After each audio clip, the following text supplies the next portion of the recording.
안녕하세요. 반갑습니다. 비트코인 뉴스 팡입니다. 2020년 5월 22일 비트코인 뉴스 전해드리도록 하겠습니다.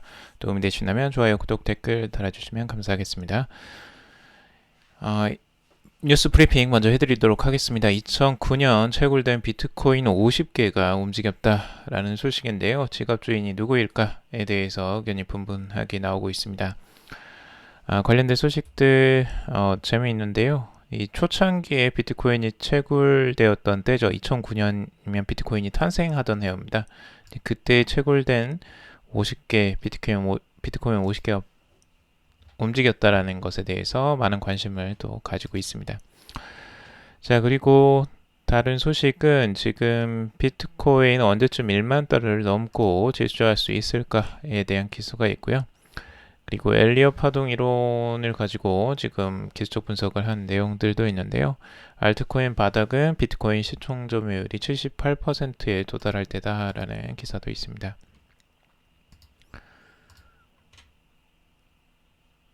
그리고 스팀 하드포크 과정에서 2,300만 스팀 도난 사고가 났다고 합니다. 이 비트렉스 거래소로 유입이 됐다고 하는데요. 그 부분 잠시 후에 살펴보도록 하고요. 리플이 가나의 핀테크 플랫폼인 와이어머니와 제휴를 맺었다라는 소식입니다. 그리고 프랑스에서 이 디지털 유로를 첫 테스트를 마쳤다라는 소식입니다. 미국의 수출용 삼성 갤럭시 S20에 이 블록체인 e스포츠 앱 세타비티를 탑재가 된다라는 소식이 있고요. 그리고 바이낸스가 새 중국 도메인을 등록했다라고 합니다. 중국이 다시 한번 또 진출을 노리고 있는 것 같은데요. 그 부분도 자세히 살펴보도록 하고요. 그리고 블록체인 승차 공유 플랫폼인 엠블이 이 35억 원 투자를 유치했다라는 소식입니다. 신한은행도 참여를 했다라는 소식이 있습니다. 자, 그러면 첫 번째 소식부터 보도록 하겠습니다. 2009년에 채굴된 비트코인 50개가 움직였다라고 하는데요. 이 지갑 주인에 대해서 의견이 분분하게 나오고 있습니다. 2009년 2월에 이후에 이제 사용되지 않던 지갑에서 이 비트코인 50개가 두 개의 주소로 나누어져서 이동을 했다고 합니다. 무려 11년 만에 이 비트코인이 움직인 건데요. 40BTC는 한 개의 주소로 또 다른 10개의 BTC는 또 다른 한 개의 주소로 이렇게 두 개로 나눠져서 다시 한번 또 여러 주소로 나눠져서 들어갔다고 하는데 이 주소의 이제 근원지 그리고 이 주소를 가지고 있는 사람이 도대체 누구일까? 이 비트코인을 가지고 있는 사람이 누구였을까에 대한 의견이 분분합니다. 우선 가장 이제 힘이 실리는 부분은 이 비트코인의 창시자죠. 이 사토시 나카모토가 아닐까라는 생각을 하고 있습니다.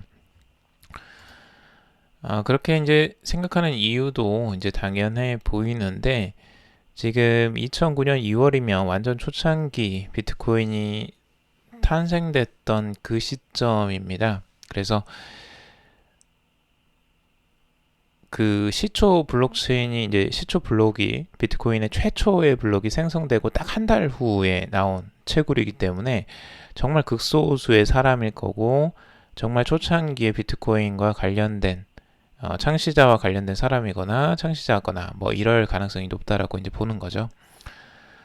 그래서 블록 높이로는 3654번째에 해당이 된다고 하는데요. 해당 시점은 비트코인 네트워크가 첫 번째 반감기를 거치기 전으로 채굴 보상으로 블록당 50개의 비트코인이 주어지던 시기였습니다. 어마어마하죠. 채굴 블록당 50개면 어마어마한 겁니다. 그래서 해당 시점에서 활동했던 비트코인 채굴자는 이 극소수로 추정이 되는데 그 추정자 중에 이제 사토시 나카모토가 아니냐라는 주장이 들어가는 거죠.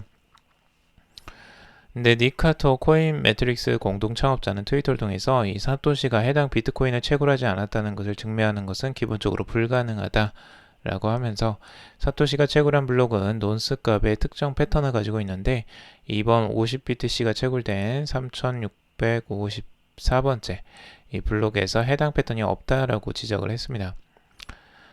아담배 블록스트림 최고 경영자도 트위터를 통해서 만약 사토시가 비트코인을 매도한다면 가장 최근에 채굴한 것을 팔 것이다 라고 이야기를 했는데요. 그것이 그의 익명성을 유지하는 데 도움이 되기 때문이다 라고도 말을 했습니다. 이어 패턴 연구 또한 대부분 추측에 의한 것이다 라고 하는데요. 이 사람들이 생각하는 것보다 사토시가 가지고 있는 비트코인은 적을 수도 있다 라고도 말을 했습니다. 한편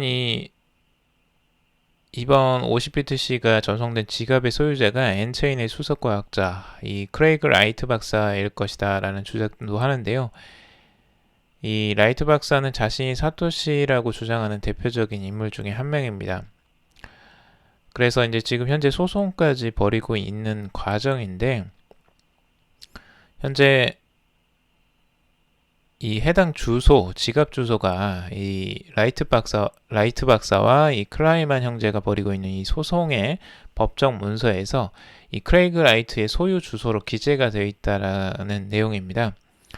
근데 이와 관련해서 이제 라이트 박사 측에서는 입장을 발표하지는 않았는데요. 이게 이제 재미난 게 있습니다. 이게 이제 무슨 문제가 있냐면, 크레이그 라이트 이 사람이 재판에서 해당 주소의 키를 분실해서 접근이 불가능하다라고 주장을 한 바가 있습니다. 이렇게 이제 되면 이 사람은 이 접근을 할 수 없는 거죠. 지금 현재 키를 분실한 상태고 접근이 불가능한 상태인데 비트코인이 움직였다. 이거는 분명히 그러면 이 사실이 맞다면 이 크레이그 라이트는 지금 거짓말을 하고 있는 게 돼버리는 거죠. 자, 그래서 이 내용 자체가 이제 문제가 될 수 있습니다. 그래서 이 재판에서 지금 자신의 주장과 다른 그 증거가 나왔기 때문에 이거는 이제 위증죄로 처벌을 받을 가능성들도 있다라고도 보고 있습니다. 그래서 크레이그 라이트의 오히려 가장 위험한 상황이 되지 않았나 이 부분인데요. 그러니까 이 누군지는 알 수 없습니다. 지금 상황에서 이게 사토시 나카모토인지 뭐 지금 크레이그 라이트인지 뭐 알기는 쉽진 않지만, 문제는 크레이그 라이트가 지금 자신의 그 주소의 키를 분실해서 접근이 불가능하다고 주장한 상태에서 이 내용이 나온 것이기 때문에 크레이그 라이트는 이 위증죄의 처벌을 받을 가능성이 높아졌다라는 거죠. 지금 라이트 박사는 현재 사망한 전 동료인 클라이만의 유족과 비트코인 110만 개의 소유권을 두고 지금 법정 공방을 벌이고 있다고 하는데요. 자, 이런 상황에서 지금 크레이그 라이트는 굉장히 오히려 그 위험에 처하게 된 거죠. 그러니까 지금까지는 사토시 나카모토가 이 활동을 하지 않았고 거기에 대해서 뭔가 이렇게 뭐 지갑이 움직이거나 이런 적이 한 번도 없었는데 이제 최초로 움직인 거예요. 그 최근에 정말 초창기에 그 지갑 주소가, 근데 그걸 크레이그 라이트라는 사람이 자신의 주소라고 주장을 했던 건데 실제 자신은 키를 가지고 있지 않다라고 주장을 했기 때문에 이 문제가 이제 되는 거고, 재미난 상황입니다. 지금 굉장히 재미난 상황이고, 이 상황이 과연 이 그 크레이그 라이트를 겨냥해서 나온 상황인지 이런 음모론도 꾸밀 수 있겠는데, 뭐 여러 가지 생각을 해볼 수 있겠습니다. 우선은 과연 이 50BTC를 왜 움직였을까 하는 부분인데요. 나중에 뭐 새로운 정보들이 나오면 재미나게 좀 보고요. 재미난 뉴스인 것 같아서 같이 한번 가져와 봤습니다. 자, 그리고 알람 마스터즈의 그 비트코인 차트 분석인데요. 지금 그 차트가 이 4시간 봉으로 봤을 때 비트코인의 움직임, 가격 움직임은 계속 이 수렴하는 과정들을 겪고 있습니다. 그래서 이 삼각으로 지금 가격이 모아지고 있는 상황이고, 이 상황에서 이제 한쪽으로 방향을 트는 상황 쪽으로 갈 것이다 라는 전망입니다. 결국에 아래쪽으로 향하느냐 아니면 위쪽으로 향하느냐 라는 건데, 이 위쪽에 저항선으로 지금 작용하고 있는 이 선이 있죠. 이 선이 이제 깨트려지면 위쪽으로 상할 가능성이 있다라고 보고 있는 거고, 최고 1800달러 선까지 지금 단기적으로 상승 가능성을 알람마스터즈는 보고 있습니다. 반면에 아래쪽으로 이제 깨트리고 내려갈 때 이 지지선을 깨트리고 내려가는 경우의 수도 보고 있는데요. 만약 아래쪽으로 깨트리고 내려가게 된다면 8,558달러 선이나 그 정도 선에 지금 위치할 가능성들이 있다라고 보고 있습니다. 그래서 아래쪽으로 방향을 트느냐 위쪽으로 방향을 트느냐가 이제 곧 결정이 될 것이다 라고 보고 있습니다. 가격이 계속 이제 횡보세를 보이고 있는데 이 아래쪽으로 살짝 지금 내려온 상태이지만 아직 완전하게 깨진 상태는 아니기 때문에 이 가격이 이 수렴하는 과정 속에서 한쪽으로 방향을 확실하게 트는 쪽이 분명히 나올 것이다 라는 거죠. 그래서 어느 방향으로 가는지 먼저 보고 판단을 내려도 늦지는 않을 것 같습니다. 현재 가격 이 차트를 가져와 봤는데요. 지금 9,088달러 선입니다. 10,000달러 선에서 계속 이 저항선을 맞고 한번 또 내려오는 상황인데요. 이 8,000달러대는 이제 지지를 살짝 받았는데 지금 9,000달러대에서 계속 유지를 하고 있습니다. 과연 이 흐름을 어디까지 이어져 갈지 이 패턴은 아직 깨지진 않았어요. 이 지지하는 부분은 아직까지 계속 지지를 하고 있는 부분으로 볼 수가 있고 이 지지선이 깨지면 이제 8,000달러 선까지도 내려올 가능성들을 열어놓고 보고 있다는 겁니다. 아래쪽은 200일 이동평균선과 50일 이동평균선이 지금 교차하는 골든크로스가 이제 출현을 한 거죠. 그래서 이 부분이 과연 효과가 나올지는 이 이후에 시간이 좀 지난 후에 한 1, 2주 후면은 확인이 되지 않을까라는 생각이 듭니다. 자, 그리고 힘 빠진 비트코인 환송 언제쯤 1만 달러를 넘고 질주할 수 있을까에 대한 기사인데요. 지금 그레이스케일에서 이 나온 내용들 같이 살짝 보려고 합니다. 우선 세계 최대 디지털 자산 운용사인 그레이스케일 인베스트먼트의 최신 보고서를 통해서 이 비트코인은 법정 통화, 국채, 금 등 이 전통 투자 자산보다 투자 가치가 높은 최고의 투자 자산이다라고 진단을 했다고 합니다. 물론 이 그레이스케일이 지금 비트코인에 투자를 하고 있는 투자 회사니까 당연히 이 비트코인을 옹호하는 내용들의 보고서를 당연히 낸다라는 걸 생각해 주시고요.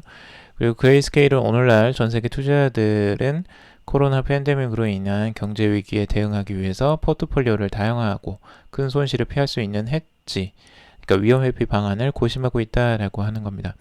각국 중앙은행들이 양적 완화 정책을 펼치면서 이 법정 통화 가치는 평가 절하 위험이 노출되고 있고 이 주요 기축 통화가 사용되는 미국 달러와도 평가 절하 위험을 피해가지 못할 것으로 전망을 하고 있습니다. 이는 투자 시장 혼란으로 이어질 수 있고 비트코인은 이 같은 세계 경제 위기를 해지할 수 있는 최고의 자산이다라고 주장을 하고 있습니다. 전통 해지 자산인 금은 디지털화 속도가 더디고 비트코인은 디지털 자산이며 설계 단계에서 이미 불변의 희소성을 가지고 있다라고 하면서 매력적인 재산 보존 수단으로 떠오를 수 있다라고 긍정적으로 전망을 하고 있습니다. 자, 그리고 엘리엇 파동을 이용한 그 알트코인의 바닥이 어디일까를 이제 전망을 한 내용들도 있는데요. 지금 암호화폐 애널리스트 한 애널리스트가 차트 분석을 이용해서 이 엘리엇 파동 이론에 따르면 비트코인의 폭발적 움직임은 비트코인 도미넌스, 그러니까 상대적 점유율이죠. 암호화폐 시장 점유율이 78%까지 끌어올려서 알트코인의 또 다른 급락장을 야기할 수 있다라고 진단을 했습니다. 다만 그는 폭락장 이유가 알트코인의 진정한 바닥이며 매수 시점이 될 것이다 라고 주장을 하고 있는데요. 지금 상승하고 이제 뭐 하락하는 상승 5파에 하락 3파가 뭐 보통 엘리엇 파동에 해당이 되는데 이더리움을 가지고 지금 이런 파동을 예측을 하고 있죠. 그래서 추가적인 하락세가 알트코인에서 나올 수 있다라고 지금 보고 있는 건데요. 진정한 바닥은 이제 비트코인이 시총 점유율 78%까지 올라갔을 때 알트코인의 바닥이다라고 보고 있습니다. 과연 다시 한번 비트코인이 이런 흐름들을 보여줄 수 있지는 모르겠는데요. 우선 1만 달러의 이제 저항선에 지금 부딪혀 있는 비트코인인데, 만약 1만 달러 이상으로 어, 그 저항선을 깨고 올라갔을 때, 급격하게 올라가면 알트코인의 점유율은 이제 떨어지기 시작하고, 그 비트코인의 점유율이 급속하게 올라가는 단기적인 현상들이 이제 발생하게 됩니다. 이제 그런 현상들이 나타났을 때 만약 78% 정도 가면 뭐 알트코인이 이제 바닥 지점 정도 온 게 아니냐. 보통은 이제 지금 여기에서는 이제 그렇게 생각을 하고 있는데요. 과연 그런 흐름대로 갈 수 있을지는 한번 지켜봐야 되겠죠. 알트코인은 지금까지 너무 안 올랐죠. 잠깐 알트 시즌이 오는가 했더니 바로 또 이제 코로나가 터지면서 그 찬물을 확 끼얹어 버렸죠. 자, 그리고 스팀 하드포크 과정에서 2300만 스팀을 도난당했다라는 소식입니다. 20일 밤 11시경 예정된 암호화폐 스팀의 하드포크가 진행되기 10분 전쯤에 약 2300만 스팀이 도난당한 정황이 포착되었다고 합니다. 제보에 따르면 약 2362만 스팀은 악의적 유저들 소유의 스팀을 압류해서 임시 동결시킨 후 SPS로 재분배하기 위해 생성된 커뮤니티 3.1 계정에서 도난을 당했다고 합니다. 해커는 익명 계정 생성 툴 운영자이자 이 스팀의 증인인 그 썸가의 123으로 추정이 된다라고 주장을 하고 있는데요. 이 스팀의 주요 주주인 앤드류 해밀턴은 이 도난당한 커뮤니티 3.1 계정은 이번 스팀 하드포크 배후 누군가에 의해 운영됐을 가능성이 있다라고 말한 것으로 알려져 있습니다. 그는 이런 공격을 단행한 건 아마도 트론 창시자 저스틴 선이 기술적으로 해당 계정 프라이빗 키 등의 접근이 불가능하다고 판단했을 가능성이 크다라고 하면서 이 현재 해킹 피해자를 대표해 비트렉스 측과 소통 중이며 도난 자금을 주인에게 돌려주고 명확한 소유권 증명 메커니즘을 수립할 것을 요청한 상태다라고 덧붙이고 있습니다. 이 도난당한 2300만 스팀은 글로벌 암호화폐 거래소 비트렉스로 유입된 것으로 지금 나타났다라고 합니다. 자, 리플의 가나의 핀테크 플랫폼 와이어머니와 제휴를 맺었다라는 건데요. 리플은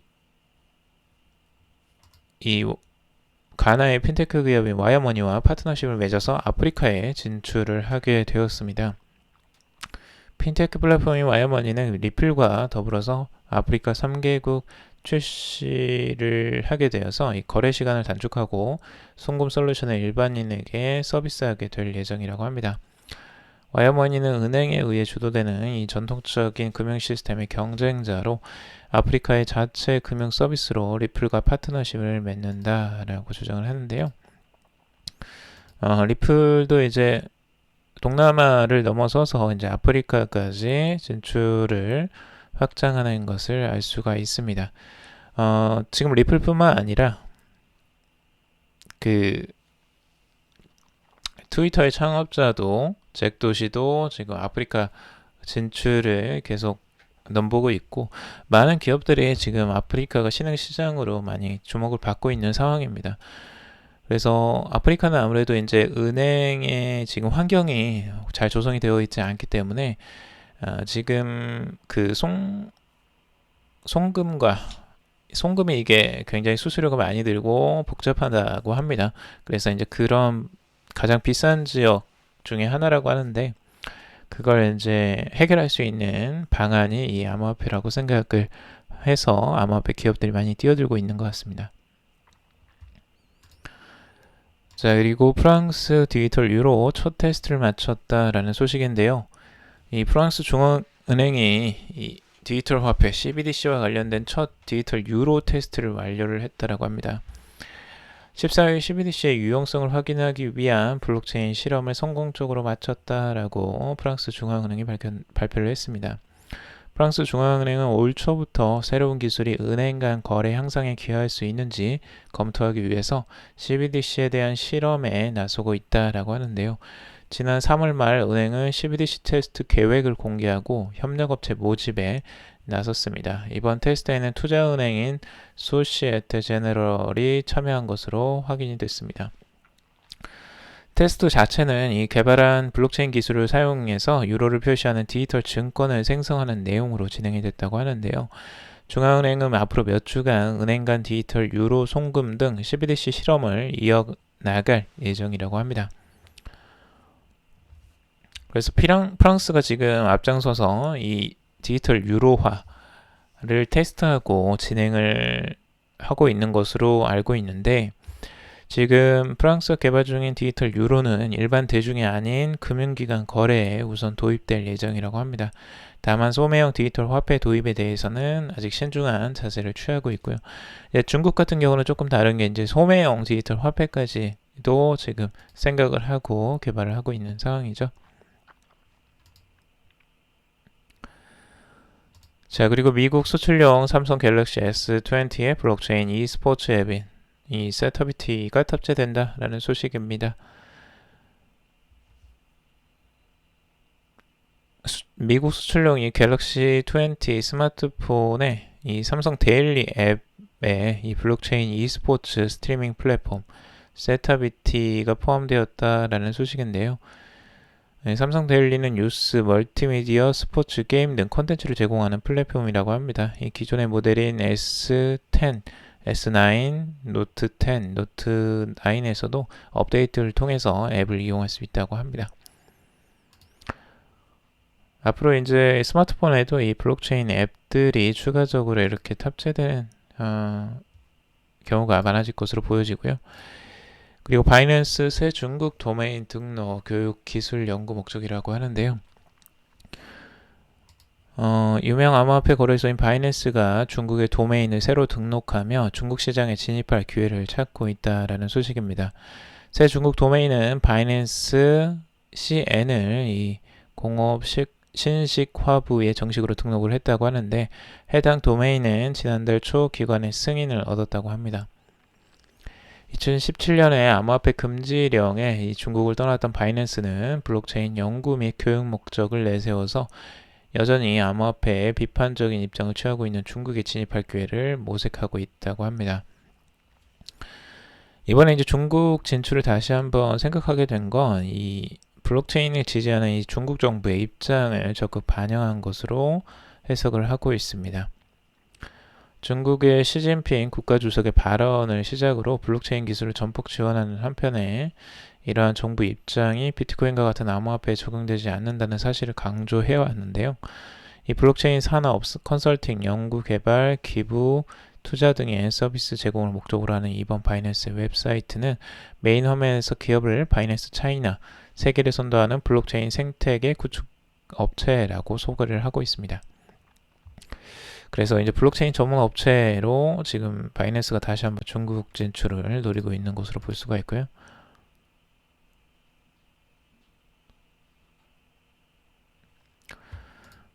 자, 그리고 블록체인 승차 공유 플랫폼인 엠블이 35억 원을 투자를 유치했다는 소식입니다.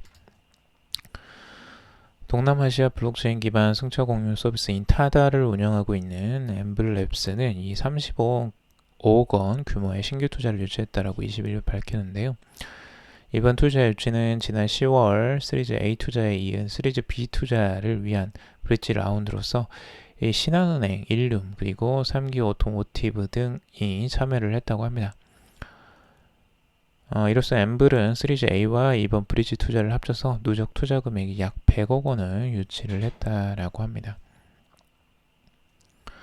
여기에 이제 그 동남아시아 이 블록체인 기반 승차 공유 서비스인 타다를 운영하고 있는 엠블랩스인데요. 이것과 좀 헷갈리시면 안 되는데, 국내에 지금 타다 서비스를 제공하고 있는 업체와는 다른 업체라는 거 미리 이해를 하고 가시면 좋을 것 같습니다. 지금 이 엠블이라는 업체는 이제 동남아시아에서 전문적으로 그 서비스를 확대해 나가는 것으로 볼 수가 있고요. 지금 이 엠블은 이 블록체인 기반의 모빌리티 플랫폼으로서 이 동남아시아에서 많은 유저를 보유하고 있다고 합니다. 이에 동남아시아에서 신한은행이 보유한 리테일 금융 서비스와 좋은 시너지를 낼 수 있을 것으로 보고 있고, 그래서 이제 신한은행에서 투자를 받은 것 같습니다. 여기 이제 재미난 게 있는데요. 이 서비스는 결국 어떻게 되는 거냐면, 이 블록체인 기반 승차 공유 서비스잖아요. 이게 이제 그 승차를 이제 하는 운전자가 있죠. 그 서비스를 제공하는 운전자가 있고, 그 손님이 있죠. 그 고객.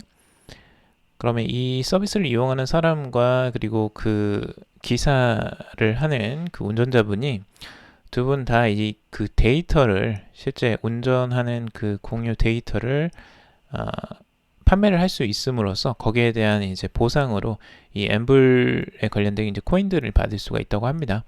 그래서 그 코인들을 받으면서 이제 추가적인 수입들이 들어오니까 아무래도 서비스 이용료, 그러니까 보통은 서비스 수수료를 이제 보통은 업체에다 이제 납부를 하거든요. 우버나 뭐 이런 업체들한테 이제 그 서비스 수수료를 이걸로 이제 대체를 할 수 있고, 이렇게 만들므로써 이제 그 운전자도 이제 부담을 덜고, 그리고 그 고객도 거기에 대한 부담을 덜 수 있다라는 그런 개념에서 이제 이 서비스를 제공을 하는 것 같습니다. 그래서 블록체인 이 승차 공유 플랫폼이 이제 동남아에서 지금 진행을 하고 있는데,